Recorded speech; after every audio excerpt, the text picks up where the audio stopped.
लेकिन कल आपने प्रधानमंत्री जी का राष्ट्र के नाम संदेश अवश्य सुना होगा। 18 मिनट के प्रवचन में माननीय प्रधानमंत्री जी ने यह स्पष्ट कर दिया कि आज रामनवमी है और देश राम भरोसे।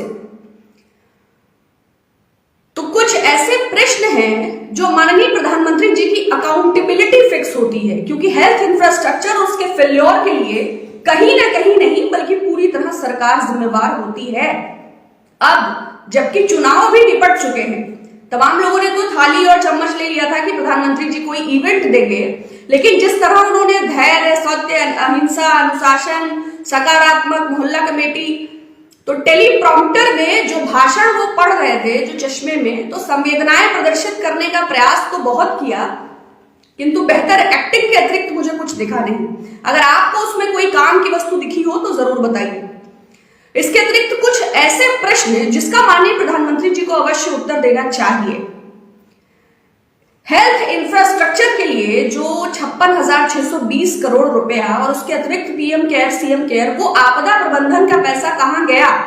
क्योंकि अगर 13 महीनों में भी सरकार व्यवस्था नहीं कर पाई और कालाबाजारी, मुनाफाखोरी, ऑक्सीजन की कमी का ये हाल है, तो 4 महत्वपूर्ण प्रश्न मैं करना चाहती हूँ। पहले तो सबसे पहले मैं ये कहना चाहती हूँ, क्योंकि 70 वर्षों का प्रश्न आता है, महामारी से हम निपट रहे हैं, तो ये महामारी है, ये हम स्वीकार करते हैं, लेकिन इससे ज्यादा ये लैक ऑफ मैनेजमेंट है, lack of planning, lack of execution है।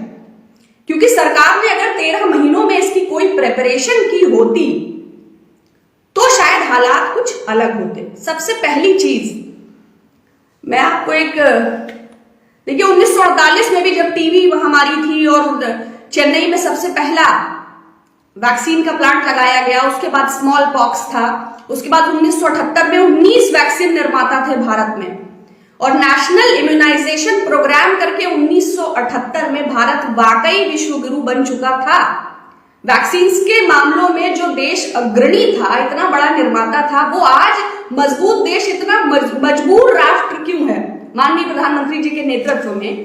तो इस पर मैं एक बात पूछना चाहती हूं, क्योंकि अब भारत वाकई 1,56,00,000 कुल संक्रमितों की संख्या के साथ विश्व में दूसरे नंबर पर है। 2,95,000 संक्रमित पिछले 24 घंटों में विश्व में पहले नंबर पर है, और 2025 मौतों के साथ विश्व में पहले नंबर पर है। किंतु शमशान घाट और कब्रिस्तान के बाहर जो बहुत लंबी भीड़ है, अगर आप उसको पता करते हैं तो ज्यादातर मौतें कोरोना से नहीं बल्कि इलाज के अभाव में हुई हैं। तो एक प्रकार से ये प्रशासनिक हत्याएं हैं। क्या हुआ उस टीम 11 का जो माननीय मुख्यमंत्री जी ने बनाई थी?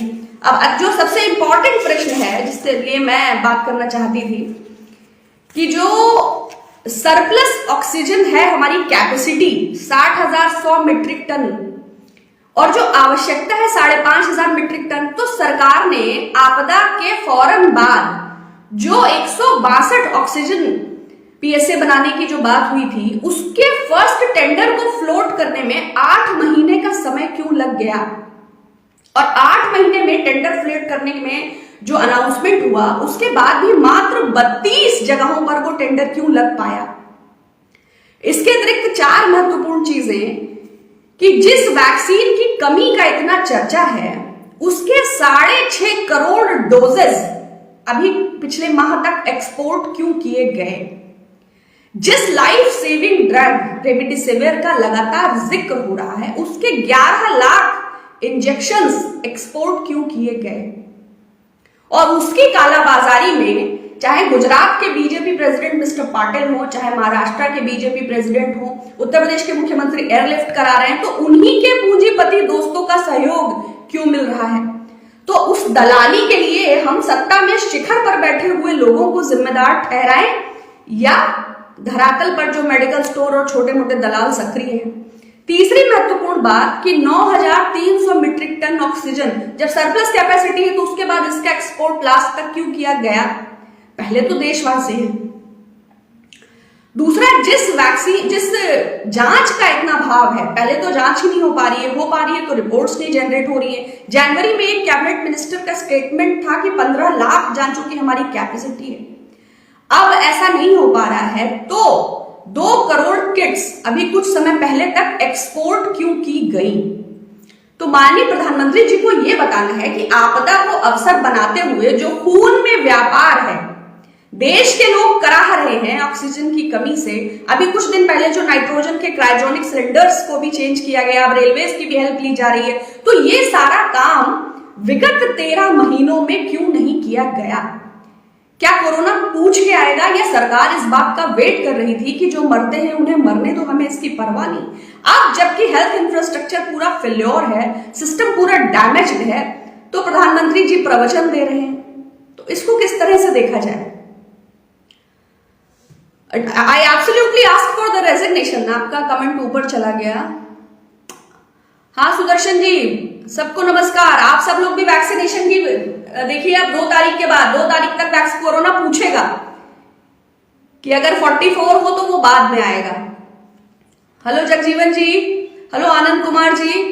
देखिए महामारियां पहले भी आई हैं, है ना, पहले भी हम लड़े हैं, पहले भी हमारे पास वैक्सीनेशन हुए हैं और हम अग्रणी रहे हैं दुनिया में इम्यूनाइजेशन के मामले में।